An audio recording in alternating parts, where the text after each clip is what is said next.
So today I'm going to be talking about some of my hopes for the future of gaming.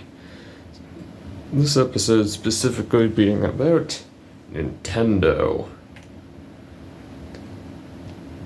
Recently, a couple of weeks ago, there was a Nintendo Direct in which a few upcoming titles were showcased. Here, I'm going to give my opinion of those, as well as other titles slated to be coming out on the Switch in the future. So without further ado, let us begin. So starting off with one coming particularly soon is Mario plus Rabbids Sparks of Hope.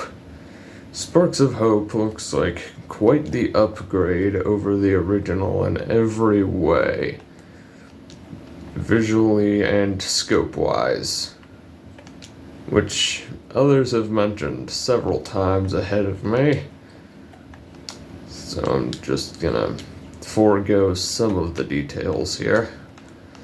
But anyway, it's gotten rid of the grid system, it's restricted the amount of actions per turn, which, fair play to Ubisoft for doing that, because some of the things you could do prior were pretty busted. But anyway, it looks really fun. And that's like an honorable mention for me. Now, for the next one, I'm going to be talking about a series that hasn't really interested me in the past, but I'm somewhat interested in this next entry, Fire Emblem Engage. Fire Emblem Engage is, it's another Fire Emblem game, but this time it has the gimmick of ghosts, like emblems, they were called in the trailer. Some of the protagonists from previous Fire Emblem games coming to fight alongside those in the present era that take on the forces of evil, which I think is kinda cool. Maybe I'll play that when it comes out in January. Looks pretty neat. One of the major complaints I've seen is the main character kinda stinks. Or so I've heard. I don't really know much about Fire Emblem to warrant that knowledge.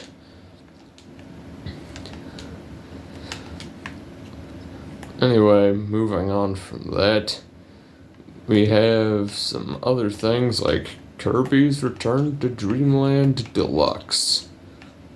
Return to Dreamland was on the Wii, which I had, but I didn't have the game. So to see it come to Switch is pretty cool for me, because my history with Kirby involves a good couple of the 3DS games. I've played Triple Deluxe, Planet Robobot, Star Allies, and The Forgotten Land. So, Return to Dreamland's coming back? Pretty cool. With a few new additions in the form of new copy abilities, and DDD looks more like an avocado. I don't know why he looks like an avocado, but he looks like an avocado. Anyway, moving on to another one. I'm gonna go on a quick little rant here. The Direct had a lot of stuff to deal with farming games. A lot of them. So many. I was keeping count during the Direct, and there were 2 new farming games for every major title. So that was kind of annoying, and that in my eyes made the Direct kinda mid.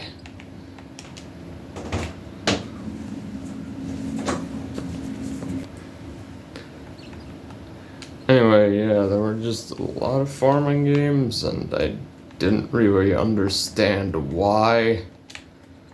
So, just moving on. One thing that was present in the Direct was Bayonetta 3, and I don't really know anything about Bayonetta. Hasn't really interested me. Probably not gonna play that unless someone's like, "Hey, Borgord, you should play Bayonetta." Maybe then I'll do it, but just doesn't really seem like the game for me. In other news, one of the most major titles to be revealed a little while ago was the sequel to Breath of the Wild. It was confirmed to be in development initially in June 2019, and coming to now, October 2022, yeah, it has been a long time. And in the recent Nintendo Directs we've gotten a deeper look at the game. I say deeper look, but they were more like short snippets. But the most recent Direct was special because it has given us the title of the game. After 3 years of waiting, we got the title, Tears of the Kingdom.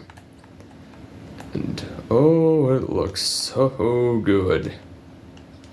Like, I've never been more impressed with a final announcement for a game in a Direct, like, ever-ish. Like, I say that because one of the things that impressed me most about a prior Direct was Xenoblade Chronicles 3 being announced. Xenoblade is my favorite RPG series, don't judge me. And I'm gonna keep on talking about Tears of the Kingdom before I get off track. Showed off a couple new additions. One-handed axe, big stone bird, and going up into the sky via reversing time. Cool stuff. Can't wait to play it in May. Anyway, now back to the side tangent I was going to go on. Xenoblade 3 got some news for its expansion pass. Ino, a brand new hero. A artificial blade, not unlike Poppy in Xenoblade Chronicles 2. I mean, cool enough, but seeing the Ino swap in the menu gives me war flashbacks to Xenoblade 2.